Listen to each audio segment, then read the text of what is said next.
Welcome to Your American Dream. I'm Anisha Jennings, and today I'm honored to welcome Monica O. Montgomery. She is a lauded and renowned cultural thought leader in museums, public history, creative economy, and arts administration. She is a doctoral candidate at Point Park University, pursuing her PhD in community engagement, exploring the intersection of festivals, storytelling, and community power. Over the last 20 years, she has consulted with a dozen organizations, municipalities, and civic entities, leading public engagement and partnerships towards Ecologies of Promise. She stewards the Montgomery Collection, an archive of global majority diasporic history, ephemera, photos, antiquarian books, family papers, and art, which she is transforming into Diaspora DNA Story Center. Welcome, Monica. Thank you so much for being here today. Thank you, Anisha. It's a pleasure. Hello to all the viewers and listeners. It's great to be with you all today. Thank you. We appreciate it. And thank you for, saying yes to being here and sharing your story. And we look forward to listening to all about Monica. Tell us a little bit about how you started and what was your journey like and how you're where you are currently. Sure. So I am excited to report that at the end of this month, my organization, Diaspora DNA Story Center, is turning 1 year old. So we've been 1 year officially incorporated as a nonprofit, which is in these days and times a huge accomplishment. Starting anything from scratch takes a lot of tenacity, a lot of grit, a lot of vision, and a lot of prayer. And all of that has gone into building what we're looking at as a modern museum, an innovative cultural center that is all about healing through heritage using art, archives, and ancestry. Diaspora DNA Story Center, I'm the founder and president, and it's something that really came out of the grief of what I experienced after my parents passed away. My parents lived to the ripe old age of 75 and 76, respectively, and they really shaped who I am and how I am. My love of arts and culture, my love of working in museums, universities, and spaces like that. I got that from my mom and dad. My dad, Dr. Elvin Montgomery Jr., was a historian, a professor, a scholar, an author of a book called Collecting African American History, and really gave me a love for history and heritage and understanding our roots. And my mom was an artist and an educator, Sandra Brandon Montgomery. She taught for many years as a high school art teacher. She also had her own career as a photographer, a collage artist, and doing graphic design for the New York Times, creative directing that newspaper. So she really instilled the love of art and creativity and education in me. And when they both passed away within a year of one another over the last few years. I just felt such a void because I'm an only child. It was really just me and them. I have a small family already. But I figured I want to do something so that my family name will never be forgotten, so that my parents will be remembered for their legacy in the world, for what they embodied, that intersection of art and history and education. And I said, I am going to build an institution in their honor. While many people honor their family in different ways, sometimes it's, an altar in their home or a scholarship fund. I wanted to build something that could outlast them and outlast me. And that's how Diaspora DNA Story Center was born. Wow. Wow. Beautiful. Congratulations on almost 1 year. And Thank you. that is a great story, and it's so touching. It is hard when no matter what age your parents pass, you will always feel that void and difference. So thank you for sharing that, and kudos to you for coming up with this idea and doing so much with it. So you've said that your work is about building ecologies of promise. What does that mean, and how does it show up in your leadership today? Sure. So ecologies of promise to me is like, how can we dwell in the realm of what's possible instead of thinking about the scarcity, the lack, the obstacles that are in our way, whether those are real or imagined, if they're perceived or they're actual, how can we navigate through whatever challenges, whatever storms, and dwell in the realm of the possible? The ecology is anything that is the environment, the ecosystem around us. And promise is, what is the promise and potential of a brighter day and a future that is hopeful and sustainable and viable. And so as I lead our team at Diaspora DNA, we have 10 people. that are working on this project. We're building a physical brick and mortar cultural center and building out programs and our strategic plan around that.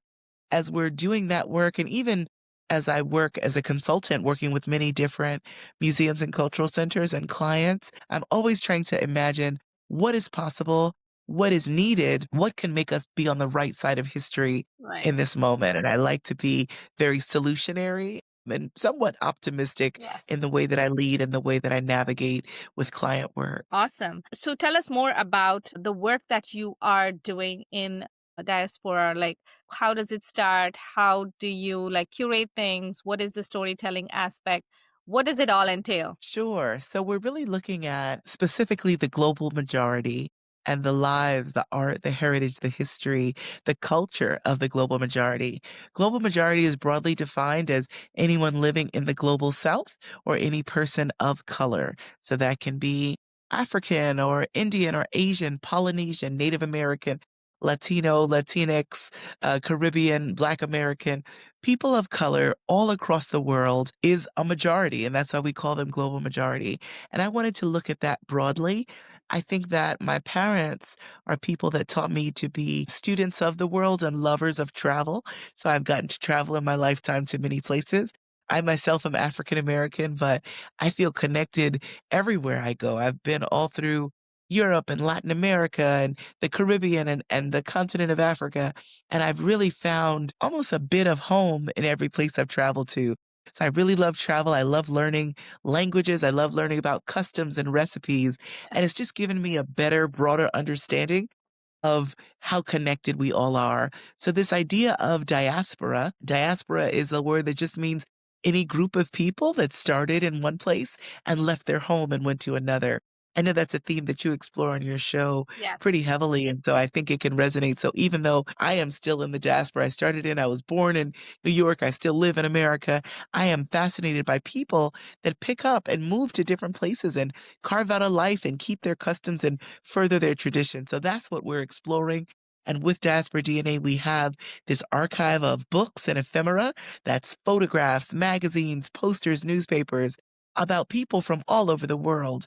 We want to share that and show that with folks. So we bring the archive out to where the people are, a people's archive. With the art, we are curating artists of the global majority, people from different backgrounds. Sometimes they might have photograph or textile or beads or different types of ways of expressing creativity. We're curating exhibitions, but we're also curating healing events. There's a whole theme around creative art therapy, which is a way of helping people process trauma, pain, or intense circumstances by making art together and doing making in general. There's talk therapy, which is where you go and chat with your therapist about here's what happened, here's how I felt about it.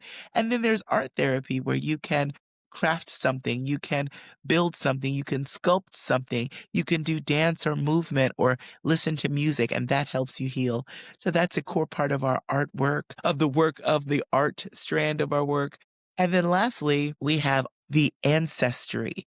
We're still on the very early days of figuring out how to structure workshops to help people trace their family history, to do genealogy and ancestry Wow. tracing. But we're talking to a few different genealogist groups about how we can start to offer regular, consistent workshops for people who are on that journey and getting them in touch with experts who have already gone that path, people who have traced their family back to the 1800s, the 1700s, and they can learn from them, and then how they can do that themselves with the help of a genealogist. So the art, the archive, the ancestry is what we're fusing together into this modern museum, this cultural center. But last but not least, we're excited to really be looking at the concept of festivals as art. And festivals happen all over the world, Yes. all over the global majority. People are celebrating something, whether it's a holiday or a holy day or some sort of history day.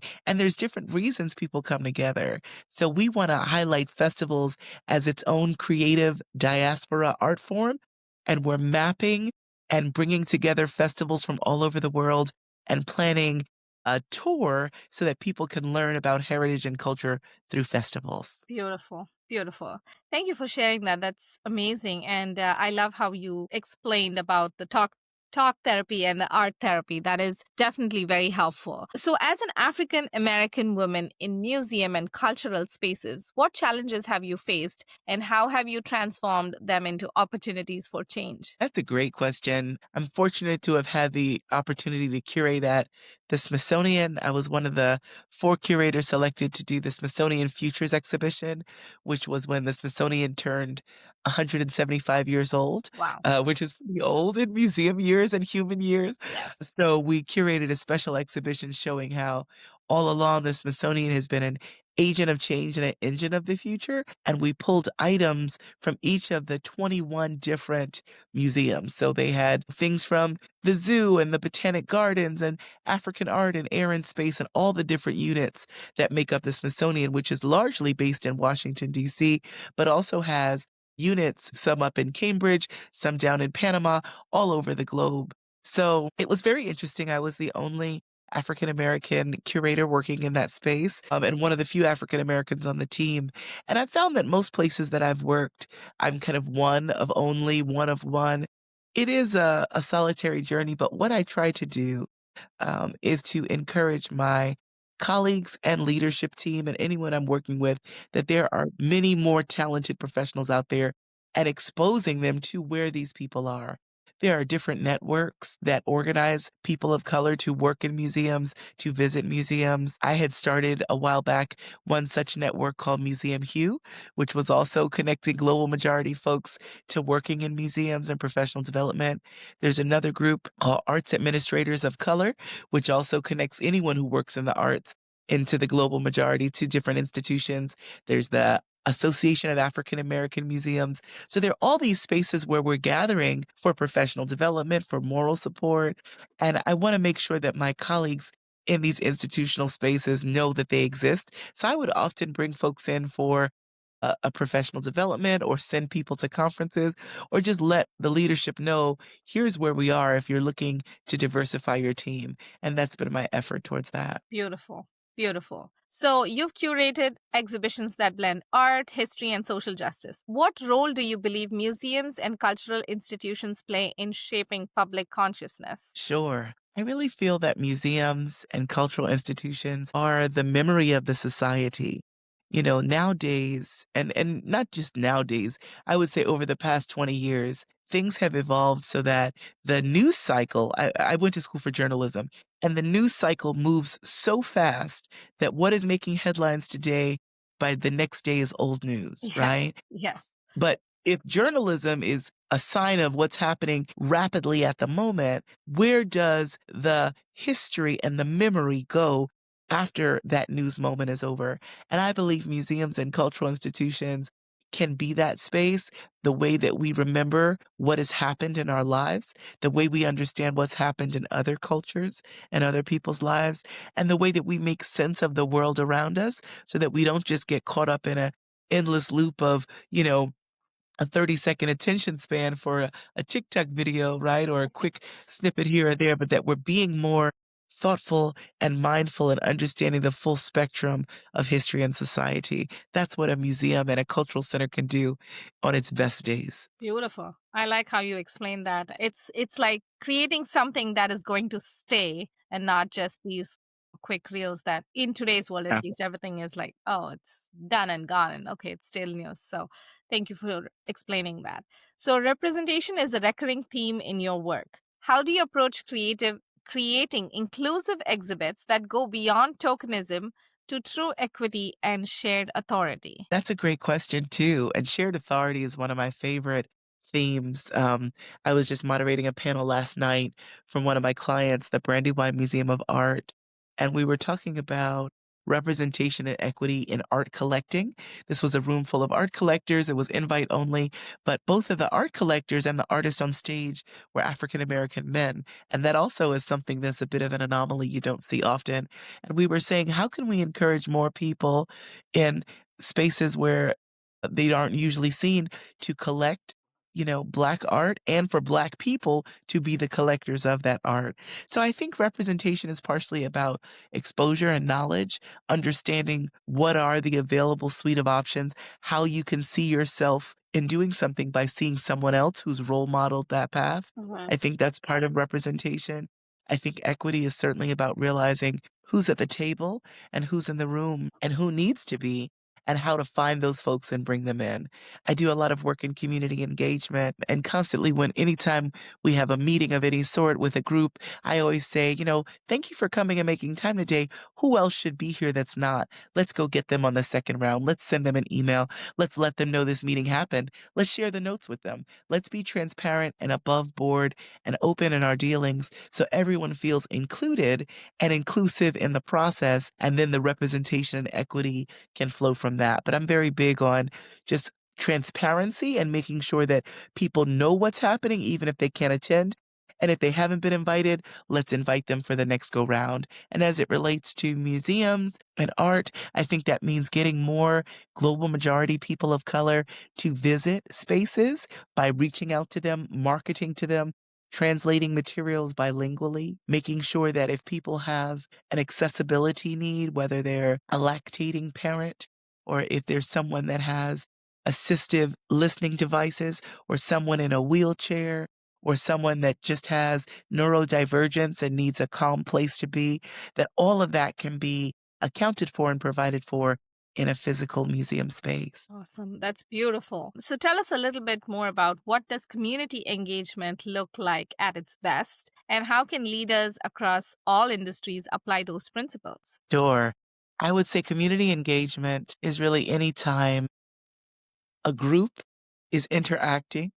And ideally, it's when a group is interacting with an organization, right? So people interacting one to one another, that might be, a friend group or a church. But when an organization wants to interact with a group of people, that is community engagement. And at its best, community engagement can inform, can inspire, and can include, right? So if we're sharing information, if we're inspiring around what is coming, around a vision, around a cause, around a new park being built, or here's a new health plan that you should know about. There's that.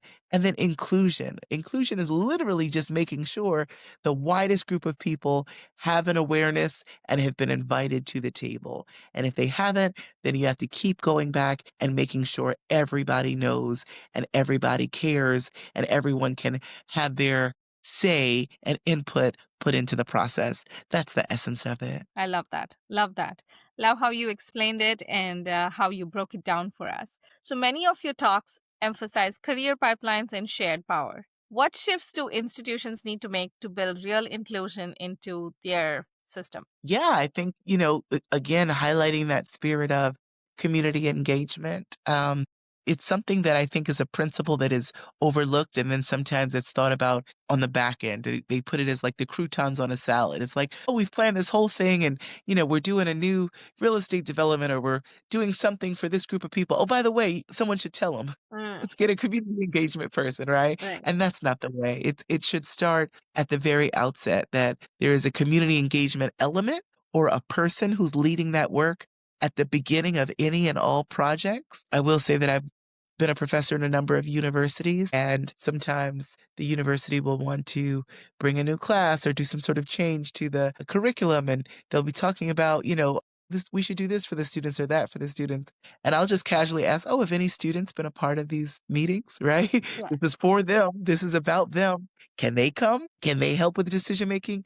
There's a principle in activism, and they say nothing about us without us, right? So if you're going to make a decision about a group of people, about a neighborhood, about the fate of people, like the government officials are doing, they should include the people in that decision making. And I think if more corporations, universities, nonprofits, any kind of institution, if they could think like that in the spirit of inclusion, then the world could be a better place. Thank you for sharing that and sharing your experience. So, you've been a TEDx speaker and spoken at many events. Tell us about your journey as a speaker and how did you get into it? Oh, yes, I love public speaking. I really do. it's just a great way to connect with people and to feel affirmed and then to feel seen. I remember some of the most powerful speakers I've ever witnessed. I felt like even if I'm in a room of hundreds of people, they're talking directly to me, Yeah. that they're speaking about their lived experience and that it mirrors mine. And I really like how whether you're in like a conference or sometimes a motivational speaker, or even if you're just listening to someone speak online, it really just, I don't know, it kind of inspires you and raises your vibration.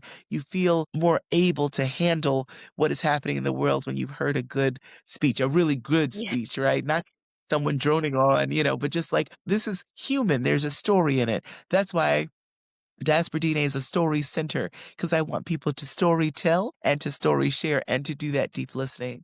So I got into speaking because at that time I was very low on the totem pole in museums. I was, working at the front desk. I was giving tours, but it wasn't very stable work. And I had to work at many different museums just to make a living.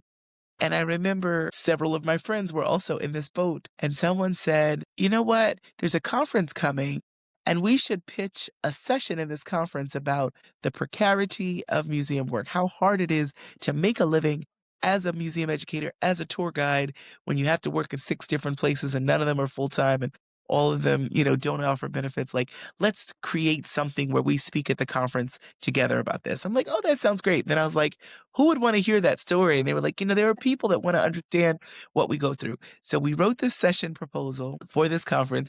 It got accepted. We were so shocked. There were supposed to be 4 of us on the panel. And one by one, things were happening. And the people that were supposed to be on the panel with me had to pull out. Like one got sick and another had a baby and different things. And at the end, it was just me Wow. Wow. on this panel. And this is my first time like ever, and they were just like, I kept asking my colleagues, I was like, what do you want me to say on your behalf? And they were like, oh, that's really kind. You could say this and that. But most of all, Monica, speak about what you've been through because you're the one on stage and you could speak to all of our experiences. Beautiful. So in a nervous way, I got up there, I got on that stage, I talked about, hey, I'm a museum educator and I can barely make ends meet. And here's the places I work and I love this work, but it doesn't seem to be stable living wage work. And I wish it was. And here's what I see when I give tours to kids or tours to senior citizens. Here's what comes out in those spaces. And I think what I do is the heartbeat of the museum, but I don't feel like the museum values me. And I just spoke from the heart. And at the end, I got like this standing ovation. Wow. And like, oh my gosh. And I got off stage and all this line of people rushed to speak to me. And these were all museum directors and leaders and board members. And they were like, tell us more. And we've never heard this perspective. This was news to them. If I had been working in their space and tried to say this in an email, it wouldn't have been received the same way. Yeah. But because I was on stage Right. talking about my experience in this esteemed forum, people heard it different, they received it different, and they perceived it. And from there, I went on to give many more speeches about this topic of equity, museum workforce and labor. I helped to organize a group called Museum Workers Speak, which is where many of us who were going through this were speaking out about our experiences.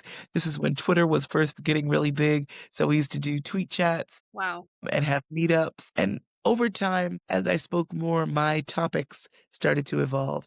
I started speaking more about diversity, equity, and representation. I started being invited to bigger forums. I was able to graduate from being a just part-time tour guide to being an education director, and then invited to be an executive director of different museums and historic spaces, curator and consultant and all that. Then I got invited to speak in classrooms. Then they brought me in to teach classes and adjuncts at the university level. So public speaking is really the thing that has catalyzed my life forward by Wow. sharing my story.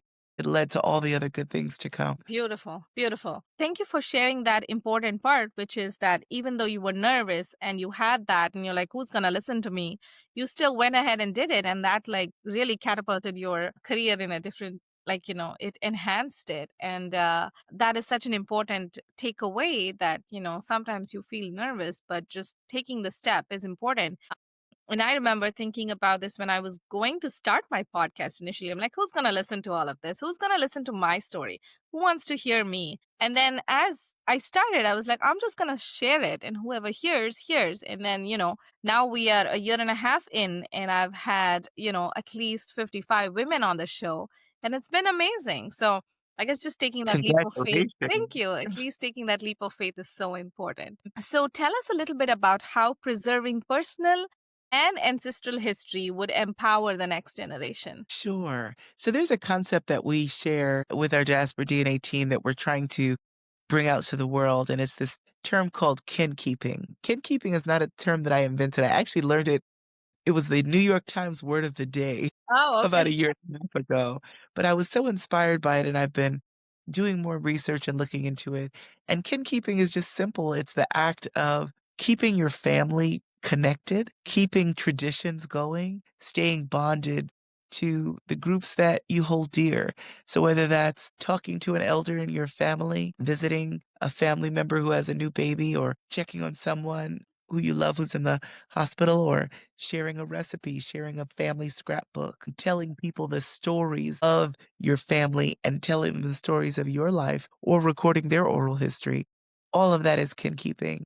And that's really central to preserving memory and ancestry. If we don't know what our ancestors and our family members have been through, then how can we tell the story to the next generation? How can we live the story in our lives?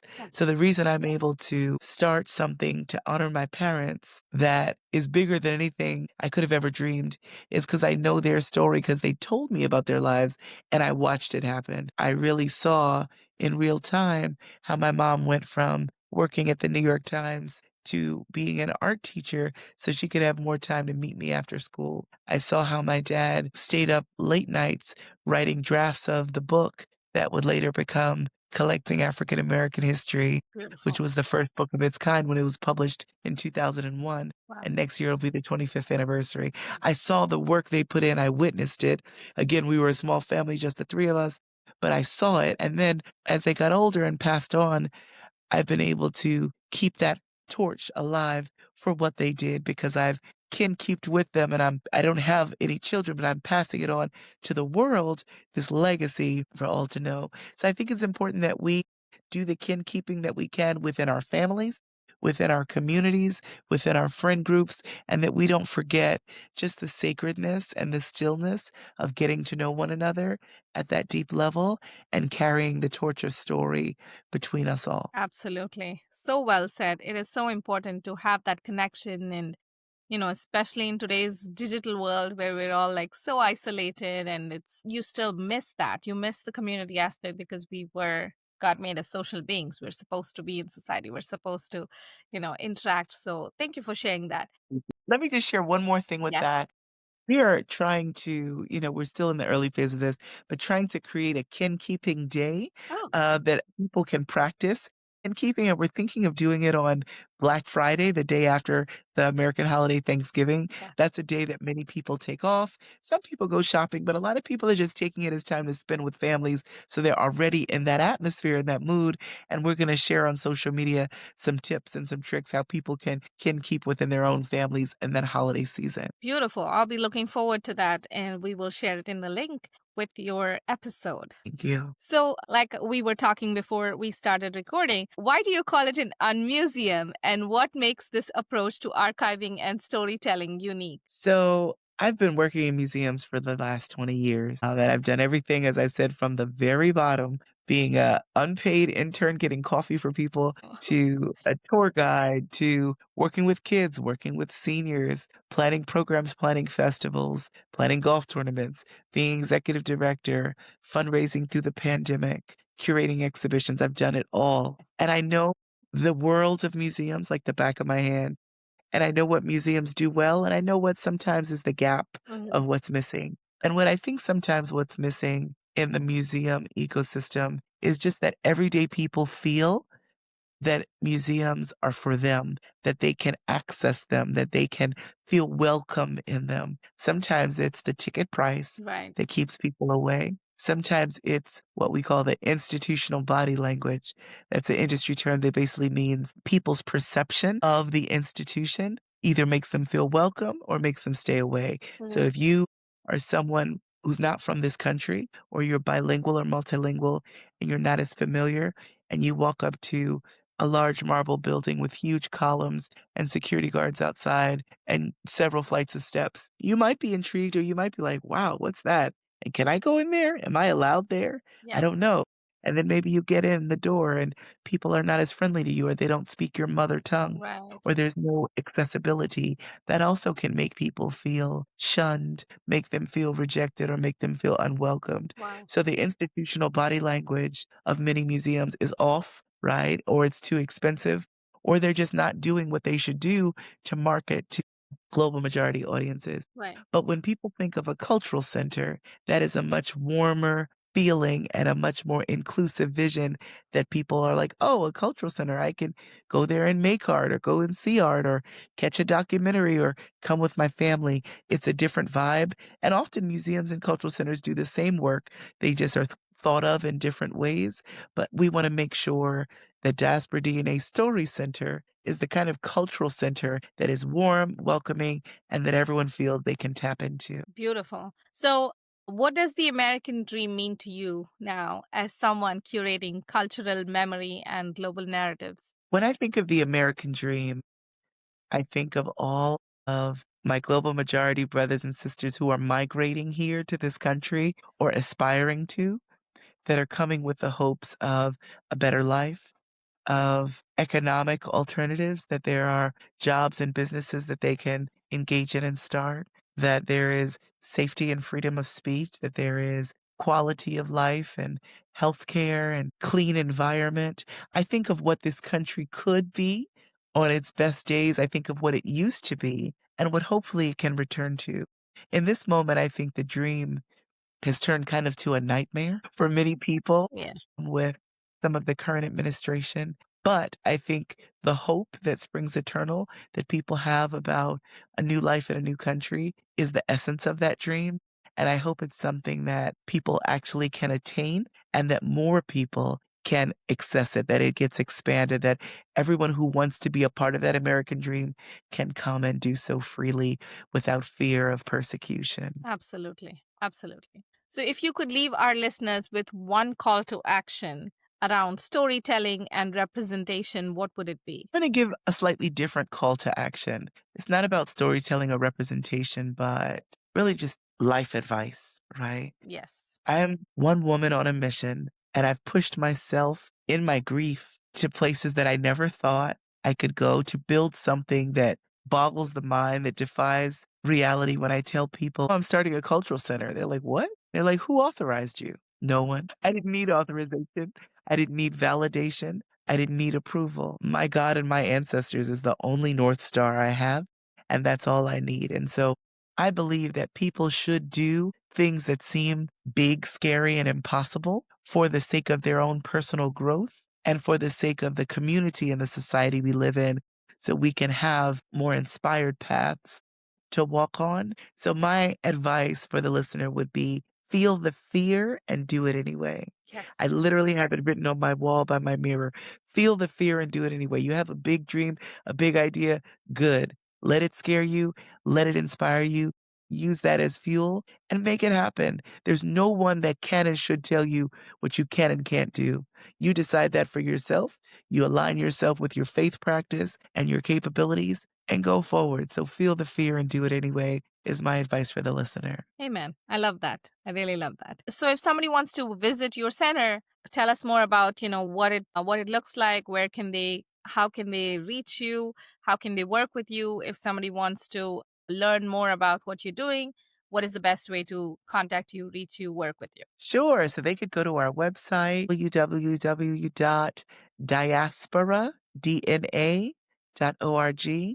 That's diasporadna.org. If you go to this section of the site that says partner, we have a page just for you where we are inviting all people of goodwill, good conscience, those who want to get involved to reach out to us. Myself and my team would love to be in conversation. It has a list of our current partners as well as emails and a sign-up sheet if you'd like to talk about forging a partnership. We're based in Philadelphia, Pennsylvania, and we serve this metro region, but it is my goal one day in the very near future that we can have Diaspora DNA Story Centers in cities all over the globe, anywhere the majority is, the global majority, right? Maybe that is in Brixton, London, or Bahia, Brazil, or Cape Town, South Africa, or Atlanta, or Detroit, or anywhere where we are, right? That's where we can have story centers because our stories are infinite and endless. But I'd love to chat with folks about partnering. We're also on social media, Instagram, Facebook, TikTok. We have a YouTube channel, and they can find us on Instagram at Diaspora DNA CTR. But yeah, reach out to me, email me, and let's see what we could build together. We're going to feel the fear and do it anyway. Yes, love that. Thank you so much for sharing that. And thank you for being on the show today and sharing your lived experience, sharing all the amazing work that you're doing, and also extending your heart and hand for partnership. Thank you, Anisha. Thank you for your platform and the ways that you're bringing women together to speak about what they're doing in the world, and how they can inspire others in that process. I'm so excited to see how this episode and others shape up. Thank you so much. I appreciate it. As we close this enlightening conversation with Monica, we're reminded that art and storytelling are more than expressions. They are catalysts for justice, healing, and belonging. Monica's journey challenges us to preserve our stories, honor our heritage, and create inclusive spaces for generations to come. If you're ready to build a digital platform that amplifies your mission and story with clarity and purpose, I'd love to help bring that vision to life through a customized website. This is Anisha Jennings reminding you that your story is your American dream. Until next time.